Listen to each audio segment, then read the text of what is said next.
নমস্কাৰ জনাইছোঁ মোৰ ৰঙিয়ান চেনেললৈ। তো চাই লওক গাইজ, মই আজি পনীৰ খাম। ইয়াত পনীৰ গ্ৰেভি থকা, ইমান মছলা দিয়া নাই, এইটো বহুত ধুনীয়া হয়।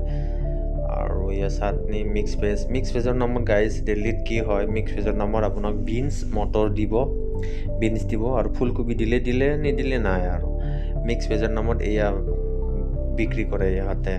তো চাটনি এইটো লাই শাকৰ চাটনি হয় গাইজ, ধনিয়াৰ চাটনিটো নহয়, কাৰণ বহুত দাম হৈ চলি আছে। আৰু মই কওঁ যে আপোনালোকক, ইয়াৰে ধনিয়া আমাৰ অসমৰ ধনিয়াৰ নিচিনা নহয়, বহুত হাইব্ৰিড ধনিয়া হয়, বহুত ডাঙৰ, একো কামৰ নহয়, একো চেণ্ট নাই, একো পাৰফিউম নাই ভাই, একো ভাল নালাগে, টেষ্টটো একো কাম নাই ভাই। মই কৈছোঁ আপোনালোকে ইয়াতে আহিলে দেখা পাব গাইজ, ইয়াৰে ধনিয়া একদম একো কাম নাই।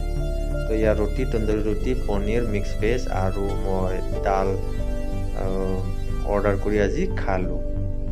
তো গাইজ ৰঙিয়ান চেনেলটো ছাবস্ক্ৰাইব কৰি থৈ দিব গাইজ, আগলৈকৈ এনেকুৱা ফানি ভিডিঅ' ঢালি থাকোঁ গাইজ, শ্বৰ্ট। নমস্কাৰ।